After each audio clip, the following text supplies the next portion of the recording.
एक गांव था, लेकिन कुछ दिनों से अचानक वहाँ कई रहस्यमयी मौतें होने लगी। लोगों की आधी खाई हुई लाशें गांव के बाहर नदी किनारे मिलने लगी, जिसे देखकर लोग काफी डरे और सहमे रहते थे। उसी गांव में मोहन नाम का आदमी अपनी पढ़ाई खत्म करके कुछ सालों में गांव वापस आता है। ये सारी मौतें उसके आने के बाद ही शुरू होती हैं और अक्सर जिस दिन लोगों की मौत होती वो वहाँ नहीं होता था। अरे भाइयों, ये मोहन कभी किसी की मौत के समय नहीं आता, पता नहीं क्या कारण है। अरे हाँ भाई, ये तो है, पता नहीं क्या कारण है, कभी किसी की मैयत में नहीं आवत है, और तो और पता नहीं क्या काम करता है। ऐसी बातचीत हो ही रही होती है कि तभी वहाँ मोहन आ जाता है। अरे भाइयों, क्या बातें हो रही हैं? कुछ नहीं मोहन भैया, बस ऐसे ही टाइम पास करत रहे। अच्छा, एक ठो बात पूछें? हाँ हाँ पूछो भाई, आप क्या काम करत हो भाई?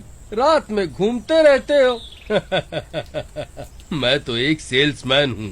चलो बढ़िया है। ऐसा कहकर मोहन वहाँ से चला जाता है और जैसे ही रात होती है मोहन मुरारी के घर पहुँच जाता है। उसकी आँखें लाल होती है। अरे मोहन भाई, आओ आओ, इतनी रात में कैसा आना हुआ? और रात में सोते नहीं हो का जो तुम्हारी आंखें इतनी लाल हो रही हैं? भाई, काम के साथ साथ थोड़ा आराम भी किया करो।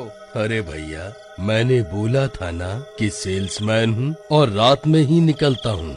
आपके लिए ये चाकू लाया हूँ। अरे मोहन भाई, हमें चाकू की क्या जरूरत? हमारे पास तो पहले से ही बहुत चाकू है, आप ले जाओ, हमें नहीं चाहिए। मुझे कोई मना करे तो मुझे अच्छा नहीं लगता, ले लो। अजीब जबरदस्ती है, चल भाग यहाँ से, बोला ना नहीं चाहिए। मुरारी मोहन को धक्का दे देता है और उसे घर से जाने को कहता है। तभी मोहन गिर जाता है और उसे बहुत गुस्सा आ जाता है और उसका रूप बदलना शुरू हो जाता है और देखते ही देखते वो एक डरावना भूत बन जाता है। ए मुरारी के बच्चे, तूने मुझे धक्का दिया, अब देख तू नहीं बचेगा। अरे मर गया रे। ई का है मोहन भाई, तुम्हें ई का हो रहा है? तुम भुतुआ कैसे बन गए? चुप कर, मैं मोहन नहीं रोहन हूँ। बोला था मुझे मना नहीं करना, अब तू मेरे साथ चलेगा। तू तो गया काम से। ऐसा कहकर वो मुरारी को उठा लेता है। अरे नहीं, छोड़ दो हमें। अरे गांव वालों, ये मोहन तो भुतवा बन गया। फिर वो भूत नदी किनारे ले जाकर उसे मार देता है और उसे थोड़ा खाकर वहीं फेंक देता है। अगले दिन गांव वालों को पता लगता है कि नदी किनारे एक और लाश मिली है, तो सब गांव वाले वहां पहुंचते हैं। अरे बाप रे, ये तो मुरारी है, इसे भी किसी ने मार डाला। आखिर ये सब कर कौन रहा है? कुछ तो करना ही होगा भाइयों।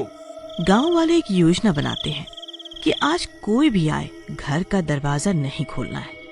फिर रात होने पर मोहन घर से निकलता है और कई लोगों के घर जाकर दरवाजा खटखटाता है, लेकिन योजना के अनुसार कोई भी गांव वाला अपने घर का दरवाजा नहीं खोलता। ये सिलसिला कई दिनों तक चलता है और गांव में कोई लाश भी नहीं मिलती। फिर सुबह होने पर गांव वाले एक जगह इकट्ठा होते हैं। भाइयों, जब से हम रात में दरवाजा नहीं खोल रहे हैं, तभी से मौत का सिलसिला भी रुक गया है। हो न हो इस मोहन की वजह से गड़बड़ हो रही है। क्यों न रात में हम इस पर नजर रखें और इसके घर जाकर देखें। हाँ हाँ, सही कह रहे हो, ठीक है। फिर सब गांव वाले रात होने पर मोहन के घर पहुंचकर खिड़की से झांकते हैं। अंदर मोहन के अलावा एक भूत भी होता है जो कि मोहन से बात कर रहा होता है। अरे ये तो रोहन है, चोरी करके भागते हुए ट्रक के नीचे आ गया था और मर गया था ना। ये जिंदा कैसे हो गया? ये तो मर गया था। अरे भैया, ये ससुरा जिंदा नहीं, मुर्दा है और भूत है। उधर मोहन रोहन से उसे छोड़ने की भीख मांग रहा होता है। अरे रोहन, मुझे छोड़ दे यार, मैं तो तेरा दोस्त था। तेरे लिए मैंने कई बार मार भी खाई थी। चोरी तू करता था, मार मैं खाता था। अबे तो मैंने कहा था, अब तो तेरा शरीर मिल गया है। चोरी मैं करूंगा, लोगों को मैं मारूंगा और अपनी भूख मिटाऊंगा, और पिटेगा तू। मजा ही आ गया। अब तो मैं तुझे को नहीं छोड़ूं भाया। ऐसा कह के रोहन मोहन के शरीर में घुस जाता है। गांव वाले बाहर से सारी घटना देख रहे होते हैं। यार ये मोहन भैया के अंदर तो शैतान है, तभी हम ससुरा कहे कि कौनों से बात काहे नहीं करत है।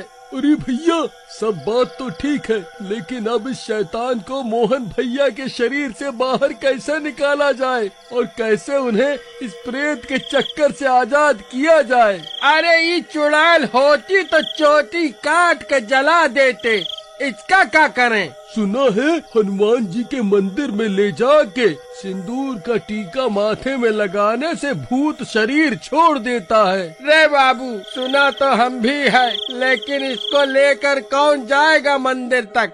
बीच रास्ते में ही हमारा राम नाम सत्य न हो जाए भाई। तभी मोहन भूत बन चुका होता है और गांव वालों की आवाजें सुनकर बाहर आ जाता है। ऐ मूर्ख गांव वालों, क्यों ताक झांक कर रहे हो? अच्छा तो सब देख लिया तुमने, अब तुम सब नहीं बचोगे। इतना बोलकर गांव वालों की तरफ जाता है। तभी गांव वाले मोहन से डर के भागते हैं। अरे भाइयों, इस तरह से भागने से कुछ नहीं होगा, ये तो हमें मार डालेगा। इसका मुकाबला हमें मिलकर करना चाहिए। वो देखो वहाँ कुछ डंडे पड़े हैं। सारे गांव वाले रुक जाते हैं और उन डंडों को उठाने भागते हैं और उन्हें जल्दी से उठा लेते हैं। तब तक मोहन भी आ जाता है। आजा राजा, आज बताते हैं तुझे हमारी खातिरदारी। मुझसे लड़ोगे? तुम्हारी इतनी हिम्मत तो आ जाओ। अरे मोरी भैया मत मारो, मत मारो, मैं मोहन हूँ। लेकिन गांव वाले उसकी एक नहीं सुनते और मार मार के बेहोश कर देते हैं। अरे भैया ठीक मौका है, ये भूत बेहोश है, इसे उठा कर ले चलते हैं। तभी मोहन उठ जाता है। मर गया रे। अरे क्या ले चलते हैं? भूत कहाँ है? तुम सब गधों ने मुझे पीट दिया। हाय रे, वो तो शरीर छोड़ के कब का चला गया। भैया अब हमको क्या मालूम आपके अंदर कौन है? ससुरा कभी कोई आवत है, कभी चला जावत है। तभी रोहन का भूत फिर वहीं आ जाता है और मोहन के अंदर दोबारा घुस जाता है और मोहन फिर से एक गांव वाले को पकड़ के पीटने लग जाता है। अरे मर गया रे। तभी किशन अपने शरीर से जनेऊ निकालता है और मोहन के ऊपर डाल देता है और मोहन उस जनेऊ में कैद हो जाता है। मूर्खों, एक बार मैं आजाद हो जाऊं, तुम सब की खैर नहीं, एक एक को चुन के मारूंगा। अबे चुप, एक तो मार मार के मेरी हड्डियां नरम कर दी। चुप कर, नहीं तो मुंह में छाता डाल के खोल दूंगा। फिर सारे गांव वाले मोहन को उठा के हनुमान जी के मंदिर में ले जाते हैं। अरे पुजारी जी, जरा इधर भी देखो, इस शैतान का इलाज करो, ये बहुत खतरनाक भूत है, गांव में हुई सारी मौतों का भी जिम्मेदार है। अच्छा ये क्या कह रहे हो बेटा? ठीक है, करते हैं इसका इलाज। पुजारी जी अंदर से हनुमान जी की मूर्ति से सिंदूर निकाल के लाते हैं और मोहन के माथे पर लगा देते हैं। अरे मर गया रे। पंडित छोड़ दे मुझे, तू नहीं बचेगा। हटा हटा इसे, ये क्या लगा दिया मेरे माथे पर? नहीं, अरे मर गया रे। हे भगवान, मुझे माफ कर दो, मैंने अपनी भूख मिटाने के लिए इसके शरीर पर कब्जा किया था, मुझे मुक्ति दे दो भगवान। फिर मोहन के अंदर का भूत बाहर निकल आता है और जलने लगता है। थोड़ी ही देर में पूरा भूत जल जाता है और मोहन उस भूत के चंगुल से आजाद हो जाता है। बोलो महाबली हनुमान की जय।